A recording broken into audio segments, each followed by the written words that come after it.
नमस्कार, आपण पाहताय कोकण वार्ता न्यूज. कोकण वार्ता न्यूज मध्ये आपलं सर्वांचं स्वागत. पाहुयात बातमी सविस्तरपणे.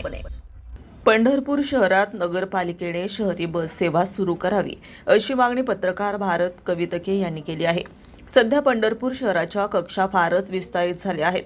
गोपाळपूर, रांजणी, वाखरी, भंडीशेगाव, कोर्टी, तिसगाव, खर्डी, एकलासपूर, नेपूर अशा पंढरपूरच्या आसपासच्या परिसरात जाण्यासाठी अथवा पंढरपूरमधील अनेक ठिकाणी म्हणजे Sinhagad college, Bhaurao Patil college, S22, Ambabai मैदान, उमा कॉलेज, रेल्वे स्थानक, जुना खराड नाका, सांगोला नाका, नाथ चौक, शिवाजी पुतळा, नवी पेठ, तांबडा मारुती वगैरे या ठिकाणी जाण्यासाठी शहरातील रिक्षावाले मनमाने तसे प्रवाशाकडून पैसे घेतात.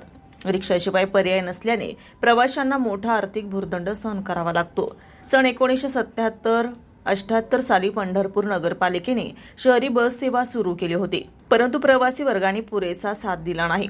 प्रवासी मिळत नाहीत हे कारण सांगून ती बस सेवा बंद करण्यात आली होती. पण त्यावेळेची परिस्थिती आणि आताची परिस्थिती वेगळी आहे. त्यावेळी शहराच्या कक्षा मर्यादित होत्या, पण आता मात्र तसं नाही. आज पंढरपूर येथील नागरिकांना बस सेवेची आवश्यकता आहे. आता बस सेवेला नागरिकांना फायदा होईल, आर्थिक अडवणूक होणार नाही यासाठी पंढरपूर नगरपालिकेने लवकरच पंढरपूर करासाठी बस सेवा सुरू करावी अशी मागणी पत्रकार भारत कवितके यांनी केली आहे. बी रिपोर्ट, कोकण वार्ता न्यूज, मुंबई.